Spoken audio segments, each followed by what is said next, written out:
सारे। कल मैं अपने जनसंपर्क को लेके मामावली गांव में गया था। वहाँ पे सबसे मिलने के बाद मैं आज मेरा वहाँ मेर मांडवाड़ा में भी कार्यक्रम था। जनसभा को मैं संबोधित करने वाला था, तो रात्रि को मैं कार्यकर्ता सिलेंडर को फ़ोन किया कि मैं एक बार मिलने आ रहा हूँ, कार्यक्रम स्थल देख लूँगा। तो मैं, मेरा ड्राइवर और एक और मेरा साथी साथ में था। हम लोग सनपुर क्रॉस किया तो पीछे से बाइक वाले कोई आ रहे थे, उन्होंने हमारे को आवाज़ दी, भाई साहब रोको, भाई साहब रोको रोको रोको। हॉर्न बजाए और लाइटों से इशारा किया। तो मैंने ड्राइवर को बोला कि अपने ही कोई कार्यकर्ता है, गाड़ी रोक दो क्योंकि सुबह कार्यक्रम है। तो जैसे ही गाड़ी रुकी तो वो आगे वाली सीट में मैं बैठा था, मोटरसाइकिल पीछे खड़े करके वो आए।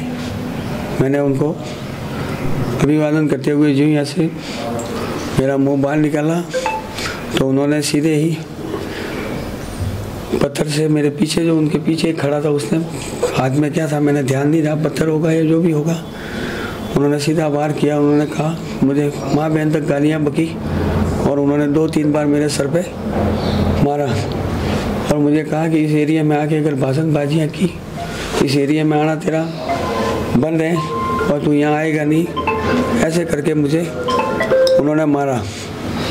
फिर मेरे ड्राइवर ने तुरंत ही गाड़ी वहाँ से भगाई, वरना मेरे साथ में और न जाने क्या हो जाता, कोई पता नहीं था। कितने हमलावर थे? हमलावर 2-3 तो मैंने ऐसे देखे, बाकी पीछे कितने था हमें टाइम मिला नहीं क्योंकि अचानक ही हमारे ऊपर हमला हो गया। बाइक कितनी थी, एक या दो? बाइक है मेरे ख्याल से 2 बाइक थी, दो एक बाइक थी। पीछे भी और गाड़ियाँ वाड़ियाँ होगी तो हमने फिर ध्यान नहीं दिया, हम भागने में रहे वहाँ से क्योंकि हमें वहाँ रात्रि में कोई था नहीं और हम वहाँ से भागे। कितने बजे की घटना है ये करीब 10:30 या 11 बजे के करीब आसपास की घटना होगी। 10:30 11 के करीब का टाइम, अच्छा। फिक्स टाइम देखा नहीं हमने। और ये घटना थी, ये बौखलाहट है इनकी और ये बौखलाहट की वजह से ऐसे अंजाम दे रहे हैं। और आए दिन इनके मारपीट जैसे रानीवाड़ा में हुई, 10 दिन पहले सिरोही में भी हुई थी एक गाजी समाज के व्यक्ति के साथ। तो वो घटनाएं मेरे साथ हो रही है। आपके हिसाब से किसने करवाया ये हमला? मेरे हिसाब से तो जिनके खिलाफ मैं लड़ रहा हूँ स्थानीय का मुद्दा लेके, और जो बाहरी लोग हैं वही करवा सकते हैं, बाकी तो कौन करवा सकता है, किसी को कोई तकलीफ है नहीं। आप चुनाव तो संयम लोढ़ा के सामने भी लड़ रहे हैं? बिल्कुल, संयम लोढ़ा के भी सामने लड़ रहा हूँ, ओटाराम देवासी के सामने भी लड़ रहा हूँ। दोनों महाबली है, पर जो थे वो, उनकी जो आइडेंटिटी मैंने देखा, उसका हाथ था, उसके हाथ में एक कड़ा पहने हुआ था, तो एक जाति विशेष वर्ग का व्यक्ति ही पहनता है। तो ये मेरा ये लगता है कि ये उन्होंने ही काम किया है। उस जाति वर्ग विशेष के जो लोग थे आपके कहने के अनुसार, क्या उस वर्ग उस जाति के लोग आपके समर्थक नहीं है क्या?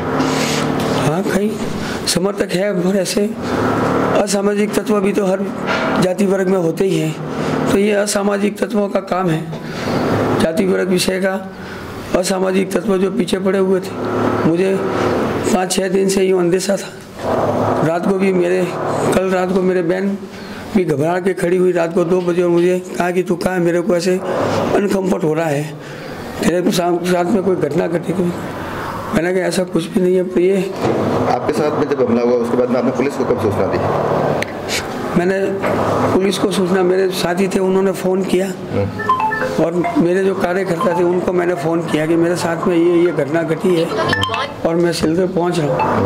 तो मेरे द्वारा पुलिस को मैंने सूचना दी, मेरे कार्यकर्ताओं ने सूचना पुलिस को की। पुलिस कितनी देर में पहुंच गई थी पुलिस वहाँ पे? पुलिस में आनंदरी हॉस्पिटल पहुंचा तब तक पुलिस आ गई थी पुलिस। अच्छा जी, और एडिशनल एसपी साहब का भी फ़ोन में रास्ते में ही था, तब तक फ़ोन आ गया। मेरे ब्लीडिंग ज़्यादा हो रही थी, तो मैंने एडिशनल एसपी साहब को कहा कि मैं पहुंच रहा हूँ। आपके ऊपर जो हमला हुआ उसको आप किसका फेलियर मानते? प्रशासन का फेलियर मानते हो? प्रशासन जो कहता है निर्भीक और भयमुक्त होकर के भयमुक्त वातावरण में जो चुनाव करने की बात करता है प्रशासन, ये आपको लगता है ये बात भयमुक्त वातावरण में?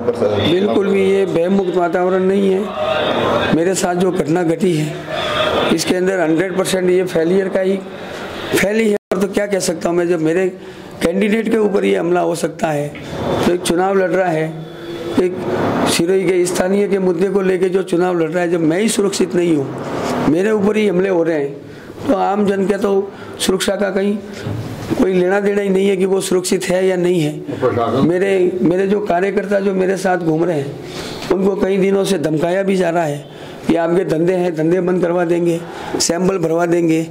ये कोटाराम देवासी के कार्यकर्ताओं द्वारा मेरे समर्थकों को भी धमकाया गया है और ये जो काम हो रहा है मेरे कार्यकर्ता भी अब सुरक्षित नहीं है। आपने जो आरोप लगाया कि कोटाराम देवासी के समर्थकों ने मेरे को धमकाया, तो कोटाराम देवासी के समर्थक कैसे कर सकते हैं? ये जो व्यवस्था तो उनके पास में है ही नहीं, अभी तो वो जीते हुए भी नहीं है, कैसे वो करवाएंगे आपकी कार्रवाई? कानून व्यवस्था तो पुलिस को करनी है। कानून व्यवस्था किसके पास में है? अभी तो पुलिस के, वर्तमान विधायक के पास में, प्रशासन के पास में है, प्रशासन करेगा। और अगर स्थानीय विधायक जो वर्तमान विधायक है उनको भी प्रशासन से बात करके सभी कार्यकर्ताओं की सुरक्षा का ध्यान रखना चाहिए। पार्टी पॉलिटिक्स से विचारों की लड़ाई है तो विचारों से लड़नी चाहिए, गुंडागर्दियों से तो कैसे लड़ाई लड़ी जाएगी? इसको तो बिल्कुल बंगाल, बिहार जैसे हाल यहाँ बना दिए गए हैं। ये शांति प्रिय जिला है और यहाँ पे ये पहली बार घटना घटी है। मुझे अंदेशा भी नहीं था कि मेरे साथ ऐसा हो जाएगा। प्रशासन से आपकी क्या अपेक्षा है? प्रशासन मेरे कार्यकर्ताओं को सुरक्षा देवे, मुझे भी सुरक्षा प्रदान करें और जो भी मेरे निर्दलीय भाई कैंडिडेट जो लड़ रहे हैं उनको भी सुरक्षा प्रदान करें, क्योंकि राष्ट्रीय पार्टियों से लड़ने वालों के बोलना उनकी अगर कोई अनहोनी भी घट जाए तो चुनाव रद्द होते, बाकी निर्दलीयों के तो ऐसा कुछ है नहीं, कोई प्रावधान है नहीं।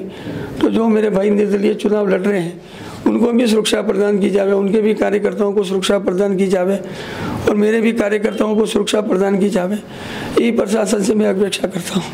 आपने हमले के बाद में पुलिस को रिपोर्ट दी, लिखित रिपोर्ट? बिल्कुल, रिपोर्ट मेरे पिताजी द्वारा दी गई है।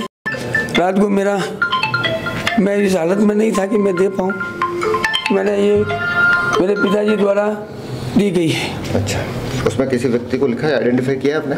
नहीं, मैं उनको नहीं पहचानता था, मैं उनको पहचान ही नहीं पाया कि समय इतना आधी मिनट का ये घटनाक्रम रहा होगा, आधी पौनी मिनट या मिनट भर का ही रहा होगा, तो मैं आइडेंटिफाइड तो नहीं कर पाया हूँ। अज्ञात लोग थे। आपके हमले के बाद में आपके पास में किसी बड़ी पार्टियों के नेताओं के फोन आए? नहीं, मेरे पास किसी जी का फोन आया? नहीं आया फोन। किसी का फोन आया? नहीं आया फोन। अच्छा, इन किसी भी बड़े नेता का मेरे पास फोन नहीं आया है, न किसी पार्टी के व्यक्ति का फोन है। हाँ, मेरे जो समर्थक हैं, मेरे जो 36 कौम के साथी हैं, वो रात से यहाँ पे मेरे साथ में है। मैं घर गया तो भी मेरे घर पे मेरी माता जी का स्वास्थ्य ठीक नहीं था। उसके बाद तुरंत मैं वापिस, मेरे को अनकम्फर्ट होने लगा, वापस पुनः मैं हॉस्पिटल में हूँ अभी। आपके ऊपर जो हमला हुआ था उसके बाद में कांग्रेस प्रत्याशी सीएम लोढ़ा ने ट्विटर पे आपके प्रति जो हमला हुआ, आपके साथ में हमला हुआ, उसकी कड़ी निंदा की। आपको जानकारी है इसकी? मुझे कोई जानकारी नहीं है इस बारे में। मैंने मोबाइल, डॉक्टर ने कहा कि आपको मोबाइल यूज़ नहीं करना, तो अभी तक मेरा मोबाइल भी मेरे कार्यकर्ताओं के पास है, मैंने कोई देखा नहीं है किसी ने ट्वीट किया है या नहीं किया है। जी, थैंक यू।